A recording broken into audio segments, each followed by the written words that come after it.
Crossover characters, or representatives featured in a game from a completely different franchise, have been a popular thing to do in gaming for a very long time, but especially recently, it feels like they're popping up everywhere. Gacha games are no exception to these, with Honkai Star Rail recently revealing the details for its Fate collaboration that was initially announced nearly a whole year ago. We can see they're going all out with 2 playable characters, with one of them being free, and the Penacony cast being in the background of Saber's splash art might as well be confirmation that they'll actually get proper interactions with existing characters in their event. And while this feels like it should have been expected, HoYo's previous track record didn't exactly instill a lot of confidence in fans. But now seeing as we are getting a proper collaboration for one of HoYo's more recent games, why hasn't Genshin received anything similar despite its popularity and having been out for so long? Because no, any old school Genshin player will agree that Aloy does not count. In fact, I'd say she's the perfect example of how not to do a collab. I don't have any problem with the character herself, just how everything was handled. In case you weren't there or just need a refresher, let's go back in time to 2021. The PlayStation 5 edition of Genshin was announced in April of that year, as the console wasn't out at the time of Genshin's launch. Genshin's sole console version was for the PS4 from the start, which could have been due to any number of reasons, but even after just a few months, it was clear that the game had unprecedented levels of global success. And so, likely to capitalize on this, Sony made a deal with HoYo. Of course, we don't know the specific details, but we do know what it resulted in, so we can draw our conclusions from there. Cross-save between console to PC and mobile actually wasn't a thing until 2.0, nearly a year after launch. From a business perspective, if players take their accounts off their PlayStation and then buy premium currency, Sony loses the 30% cut they normally get from transactions on the PlayStation Network, which is probably a big reason plenty of games don't share account progression. PlayStation had to have allowed this as part of an agreement, and it's possible they could have provided some additional stuff like technical support to assist with the development of the PS5 port and marketing. In exchange, HoYo would put a representative from a PlayStation exclusive title into Genshin, being Aloy from Horizon Zero Dawn. It was definitely not the character that anyone would have expected considering the contrast in styles and settings, but she was from a relatively recent successful game and served as promotion for the sequel, Horizon Forbidden West,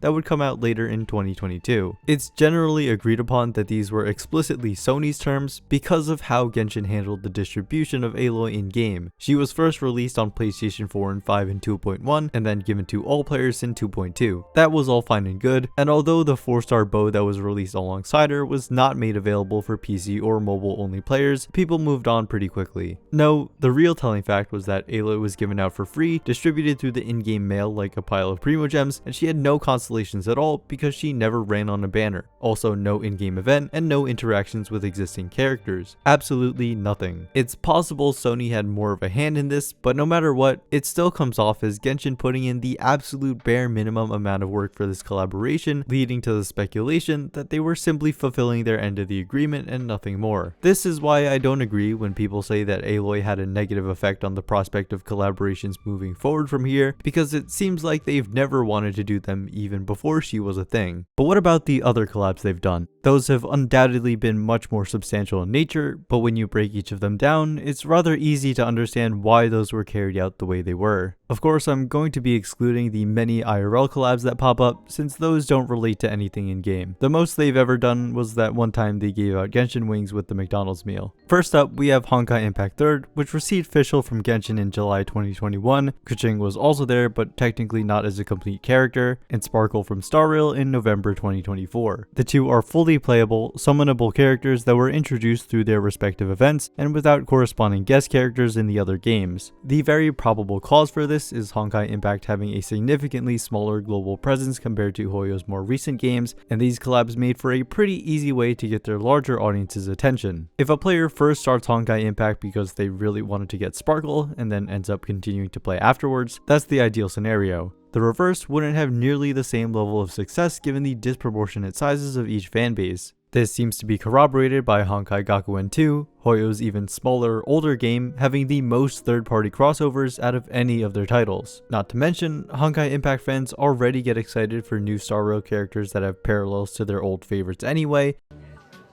Hi, Kevin. without the need for explicit collab events, so there's not a whole lot of reason for them to change what they're already doing. Moving on, HoYo has had another high-profile collab in the past, being Honkai Impact 3's other crossover with Neon Genesis Evangelion. If you don't already know, HoYo as a whole has had a deep appreciation for Eva since the start of the company, so there was no chance they would turn down an opportunity like this. But also from a business perspective, Eva is insanely popular, so fans of the series would be more inclined to try out Honkai as a result. And I mean, Eva collabs with pretty much everyone, so there's that too. The collab featured a full-fledged event to play through, Asuka as a free-to-acquire character just for grinding the event, her signature weapon on a banner, Eva-themed equips, a free Asuka costume for a classic look, and 3 other costumes for existing characters. By all means, a great collaboration, except for one major thing. You will never be able to get Asuka ever again. Likely due to intellectual property rights, HoYo is simply not allowed to distribute her anymore, and her equips even got non-Eva reskins because they're in the same situation. I mean, there is always the tiniest chance that if they did a second collaboration, then they could open up another limited window, but as it stands, she is completely locked out of any account made after January 2021. Because gachas live off of the live service model, third parties don't want other companies to have indefinite control over how their character is represented and potentially monetized. This is in stark contrast to one-and-done releases, which includes only pre-approved content that is set in stone forever. On the one hand, the fear of missing out on exclusive content is a tried-and-true tactic,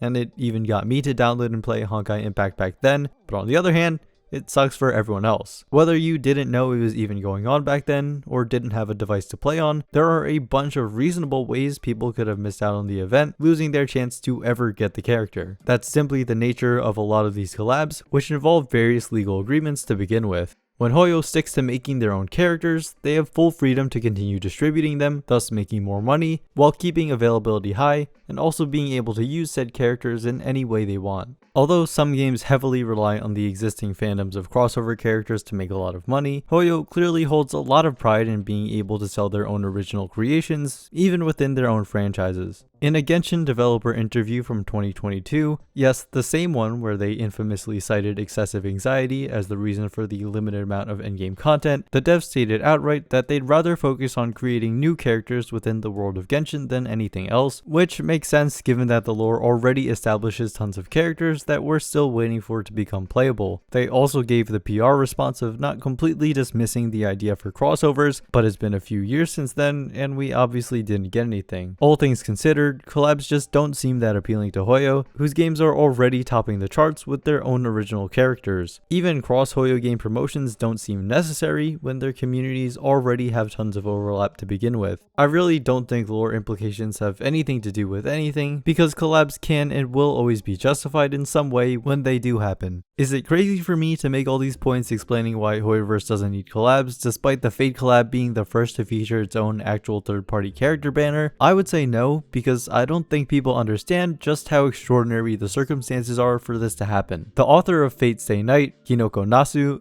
and the producer of Star Rail, David Jang, have unexpectedly been acquainted for a while now. In a Japanese magazine interview translated to English by Crunchyroll, several months before the collab was announced at Gamescom 2024, we found out that both are genuine fans of each other's works. Jang got into Fate back in 2004, and Nasu played Genshin when it was released in 2020 and had recently started Star Rail at the time of this interview. They also apparently have the same birthday, which is kind of insane. They continue to talk in depth about game design and immersive storytelling, but basically we get a good idea that these two have a very strong respect for one another, which undoubtedly played a massive role in how the collab manifested. In the last bit of the interview, Nasu even gave a cryptic message that in retrospect feels like it could have been hinting towards the potential crossover, but at the time nobody had any expectations. I can't say for certain why they chose Star Rail over Genshin for the Fate collab, as it could have been due to any number of factors like gameplay, art style, or something else. Still though, I don't think it's fair to say that only Genshin has an aversion to in-game collabs, but rather HoYo's recent IPs as a whole do,